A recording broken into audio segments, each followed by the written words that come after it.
Hoy toca dedicarle un vídeo a una recopilación esencial, las historias de Richard Corben dentro de la mítica revista Creepy. Y es esencial porque se trata de una obra que, simbólicamente, une dos de los eventos más importantes dentro del mundo del cómic.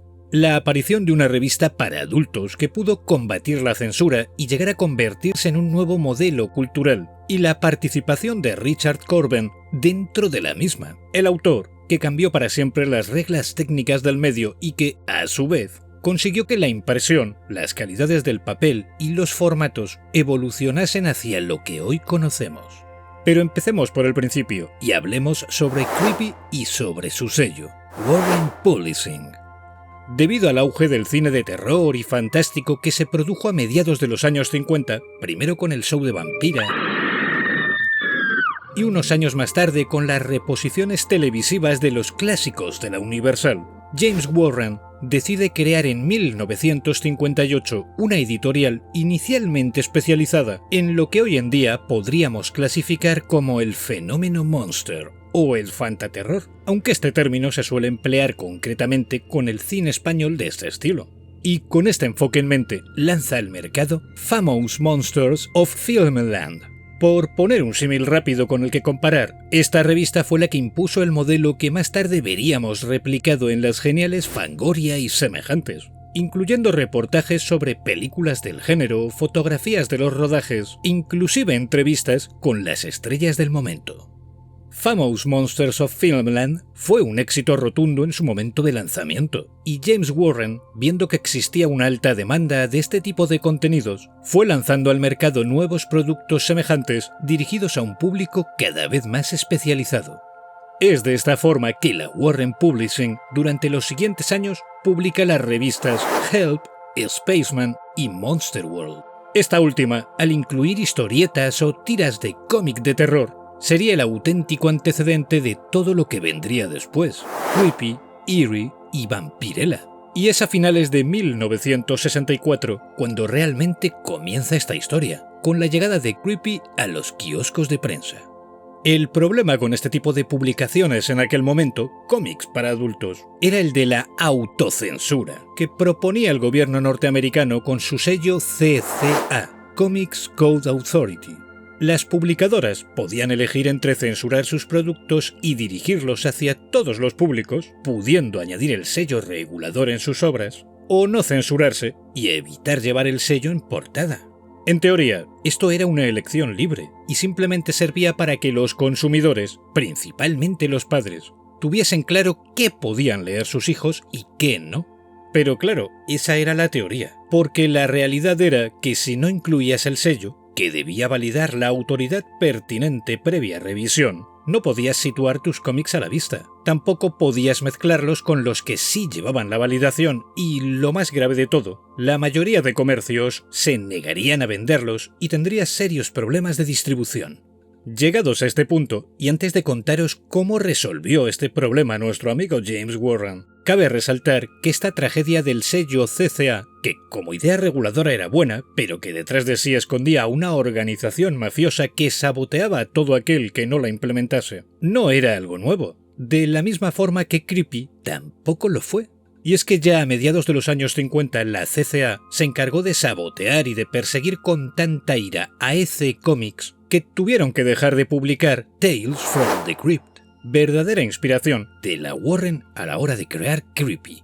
Tales from the Crypt, al igual que otras publicaciones de EC Comics, incluía temas adultos y sobre todo críticas abundantes sobre la guerra, mensajes a favor del desarme nuclear y todo tipo de opiniones de corte liberal. Les pusieron tantas trabas, amenazaban a los comercios que lo vendían con arruinarlos y a las imprentas con llevarse a sus clientes si trabajaban con este material, que se vieron forzados a cesar toda actividad relacionada con el cómic para adultos. Muchos puede que les conozcáis más por su mítica publicación humorística Mad, que fue, tras un verdadero acto de autocensura inducida, lo único que publicaron con éxito durante los siguientes años. Entendido ya quiénes eran estos hijos de la gran puta, que según la época se van camuflando en un bando o en otro, son retrógrados censuradores pertenezcan a izquierdas o a derechas, James Warren, Russ Jones, el que sería el primer editor y fundador de Creepy, y los abogados de la Warren Publishing encuentran un resquicio o laguna legal a su favor. Y es que la CCA entendía el cómic como un formato con unas proporciones físicas propias y con un público concreto, por lo que sus restricciones, bien estudiadas, dejaban fuera de su regulación a las revistas y a toda publicación que no respetaba el formato del cómic. Así que, ni cortos ni perezosos, en la Warren lanzan un cómic de tirada trimestral, inicialmente, compuesto por 64 páginas en blanco y negro, que además de caracterizarse por incluir una antología de historias de terror, en su mayoría porque algunas sabían que coqueteaban con otros géneros, se distingue del resto porque tiene el mismo formato y proporciones que el de las revistas de la época. Y esto fue fundamental por dos motivos. El primero, porque la prensa estándar se mostraba alejada de los tebeos regulados. En los kioscos y en las librerías había un espacio destinado a todo producto bajo el sello regulador. Y el segundo, porque CCA no imponía sus restricciones, o al menos no las mismas, sobre la prensa regular. En fin, los censores se nutren de la estupidez y es gracias a eso que siempre se les ha podido combatir. Y en la Warren lograron salir adelante y tener visibilidad gracias a esta pequeña argucia. Creepy triunfa entre el público joven por el carisma de su horror host, el tío Creepy, y por la calidad de sus historias, lo que propicia que la Warren lance en 1966 Eerie, en principio destinada a contar historias con otros trasfondos que se alejasen del terror o del horror, pero compartiendo el mismo formato y estructura que Creepy, además de estar presentada por un nuevo horror host, el primo Eerie. Y en el 69 suman a sus publicaciones a la también mítica Vampirella, que en sus primeros números se limitaba a ser la presentadora del show en papel, y que más tarde, y debido a su crecimiento y popularidad como icono, representó a la segunda ola del feminismo, al de verdad, no a la panda de misándricas chochocentristas de la actualidad. También al colectivo gay y a la par se alzó como un icono sexual para el público hetero, por lo que terminó convertida en protagonista de sus propias aventuras. Por poner un punto y final con Vampirella, porque no es lo que hoy nos ocupa, merece la pena destacar que su creación fue obra del maestro de maestros Frank Frazetta, el tipo que cambió las reglas de la ilustración para siempre y con el que todos los diseñadores y pintores modernos están en deuda. De esto hablaremos próximamente. Y que el estilismo de la misma, tanto el peinado como sus atuendos, fueron diseñados por Trina Robbins, defensora incansable por los derechos de las mujeres dentro de la industria. Entendido todo esto, Creepy y sus revistas hermanas se convierten en un fenómeno y propician que asome por todo el mundo un formato similar, que da pie a una de las mejores épocas del cómic, si no la mejor, debido a la inmensa variedad de publicaciones inspiradas en las obras de la Warren. Metal Hurlant, Heavy Metal, 1984, Cimoc, 2000 AD... La lista sería interminable, pero su nexo común es el del tratamiento adulto para con el lector, la lucha contra la censura y la crítica antisistema. Hoy, en Europa, toda esta gente sería tildada de fascista. Pero superado ya el escollo de los censores, el problema de la industria casi en plenos años 70 era otro. El papel al que podían acceder era tan fino que transparentaba, y las impresiones del momento estaban tan limitadas en temas tecnológicos que en muchos casos seguían viéndose forzados a valerse del duotono, un blanco y negro puro que impedía gamas intermedias como las de los grises. Y ya ni hablar del color, que además de caro estaba limitado por paletas de imprenta que, en ocasiones, no permitían más que el uso de los colores básicos. Y es aquí donde entra en acción un joven Richard Corben que ingresa en la Warren en 1970. Se estrena con el número 36 de Creepy, y que venía del mundo de la animación bastante frustrado. Y Corben, que era un inconformista perfeccionista y un culo inquieto, impresiona en la editorial porque, además de dibujar de fábula, escribe muy buenas tramas, lo que se traduce en que al poco de ingresar se le empieza a tener en alta estima. Corben empieza a crear sus obras en carboncillo, con acuarelas, a pluma, experimenta con el aerógrafo, es el auténtico padre de esta técnica dentro del cómic. Y luego sigue experimentando creando un dibujo por tramas que separa sombras, colores y planos de profundidad, además de jugar con los estilismos. crea obras protagonizadas por caricaturas, otras con proporciones vitrúbicas perfectas y a veces hasta se adentra en una psicodelia totalmente original. Además de coquetear con la comedia, el horror, el terror, la ciencia ficción y la traslación al medio de obras capitales de la literatura de genios como Lovecraft, Poe o Hodgson.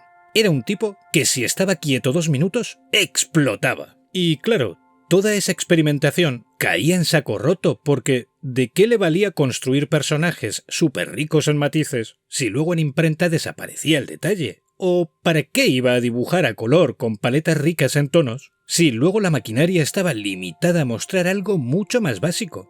Pues esto, que no es poco, es lo que cambió el maestro Corben. Pidió que se comprase un papel de mayor calidad para sostener toda la tinta empleada en sus creaciones. Incidió en la necesidad de trabajar con grises para mostrar más matices y finalmente creó un modo de dibujo por capas que permitió integrar más colores en imprenta. Esto último, pese a que todo lo anterior es de suma importancia, es lo que transformó al cómic hacia la predominancia del color. Y lo que hizo nuestro héroe fue dibujar los colores básicos o el trazado inicial en una primera capa, los colores extra o secundarios en un acetato superpuesto y una capa extra por cada añadido nuevo. De esta forma, en las imprentas podían imprimir la base de blanco y negro, realizar una nueva sobreimpresión con la plancha a color creada por Corben, que se imprimiría encima de la primera, y más tarde, si hacía falta, realizar una nueva sobreimpresión con nuevos colores. Y todo esto, que era caro de cojones, llevó a la Warren Publishing hacia un nuevo estándar de calidad nunca antes visto.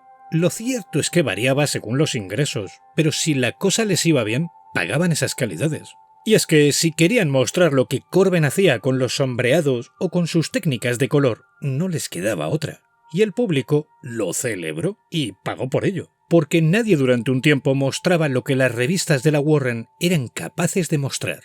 Así que imaginaos, este tipo, además de contar unas historias geniales, son míticas sus historias cortas sobre hombres lobo, por ejemplo, o sus críticas contra el poder sin límites. Corben era un anarquista político, se la sudaban los colores. Y resultar en uno de los dibujantes más carismáticos y experimentales de todos los tiempos, con una técnica sublime. Fue el tipo que cambió toda la industria del cómic en su procedimiento de fabricación. Y la cambió porque quería darle más calidad al medio. Joder, un grande. Y es por esto que Creepy, en su especial recopilatorio de Corben, es tan esencial y tan simbólico. Combina 2 elementos que cambiaron el mundo de la cultura. Hay que decir, en honor a la verdad, que aun con este nombre, la recopilación incluye historias de Corben que también fueron publicadas en Eerie, aunque es imposible distinguirlas pese a que vienen señaladas. Es un tomo en tapa dura que integra contenidos de abundantes números y que en total consta de 352 páginas y por sus aproximadamente 40 euros es perfecto para el que quiera descubrir la magia de la Warren, además de resultar en una muy buena forma de descubrir si te gusta hasta el punto de luego hacerte con toda la serie, o simplemente de poseer una muy buena recopilación y muestra de lo que contenía esta genial revista. Así que no puedo más que recomendarlo. Y llegados a este punto, y antes de despedirme, deciros que continuaremos creando nuevos vídeos en relación con la Warren. Pero hasta entonces, no me queda más que daros las gracias por vuestro tiempo y por vuestra atención. Nos vemos en el próximo vídeo. ¡Saludos, Monster!